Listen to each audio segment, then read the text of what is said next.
Hey everyone, कैसे हो अभी आप सभी लोग।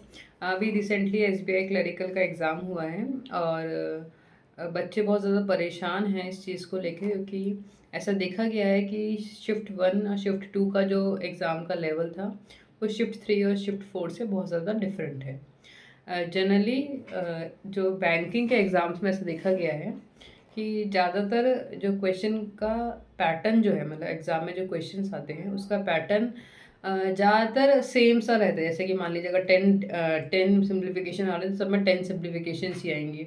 अगर 5 डीआई आए तो 5 डीआई ही आएंगी। मतलब इस तरीके से पैटर्न ऑलमोस्ट सेम रहता है, क्वेश्चंस ही रहते हैं जो चेंज होते हैं। पर इस बार क्या हुआ है कि शिफ्ट वन और शिफ्ट फोर में अब मैं बात करूँगी तो शिफ्ट वन में अगर जैसे मान लीजिए 10 डीआईज आई थी, तो शिफ्ट फोर में D I sorry shift one में अगर सिम्प्लीफिकेशंस 10 आए थे तो उसकी जगह पे शिफ्ट फोर में 6 या 7 ही आए हैं। और इसके अलावा भी जैसे कि जो नॉर्मल सिम्प्लीफिकेशन जो आते हैं वो 2 डिजिट या 3 डिजिट के आते हैं। जो शिफ्ट फोर में सिम्प्लीफिकेशंस आए वो 3 और 4 में एक्चुअली 4 डिजिट्स के आए। सो फिर डिवीजन करना है तो काफ़ी लेंदी सा हो गया है। ऐसे ही शिफ्ट वन में कास्केड डीआईज नहीं आई थी, लेकिन शिफ्ट थ्री और थ्री फोर में आ गई।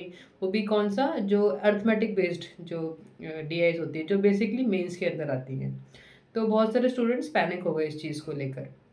देखो, वैसे पैनिक होने की सिचुएशन थी, पर फिर भी मैं आप लोगों से यही बोलूँगी, क्योंकि आपको पता ही है हमेशा नॉर्मलाइजेशन होता है, तो नॉर्मलाइजेशन के बाद इसका इफेक्ट ख़त्म कर दिया जाता है, क्योंकि पता है पेपर में डिफरेंस तो आना ही है लेवल और डिफ़िकल्टी का, इसलिए नॉर्मलाइजेशन प्रोसेस है।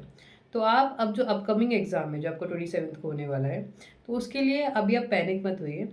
जो रूटीन आप मॉक टेस्ट लगा रहे हैं वो लगाइए, क्योंकि देखिए अगर आप अपना माइंडसेट चेंज करेंगे तो इतना जल्दी अडेप्ट होना मुश्किल है। और नया चीज़ अडेप्ट करने जाएंगे, उसमें आपको जो चीज़ आपको आती है, जो रिटेन कर रखी है आपने, वो भी हो सकता है कि उतना अच्छा आप ना दे पाएँ।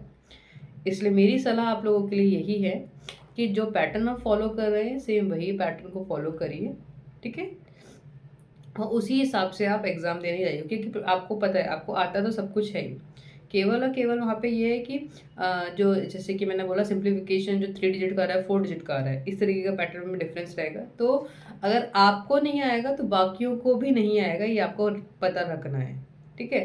तो बहुत पैनिक स्टेट में मत आइए, एक नॉर्मल तरीके से एग्ज़ाम दे के आइए और नॉर्मल प्रिपरेशन करिए, ठीक है? आप मॉक टेस्ट एक्स्ट्रा लगा सकते हैं, जैसे कि अभी आप नॉर्मल लेवल के मॉक टेस्ट लगा रहे हैं, थोड़ा सा हायर लेवल वाले मॉक टेस्ट लगाना स्टार्ट कर दीजिए, तो वो फिर भी ठीक है। लेकिन अपनी आप मतलब है ना कि रात को सोना नहीं है और बहुत ज़्यादा पढ़ने लग जाना है और सा रिवीजन करने लग जाना है, तो वैसा नहीं।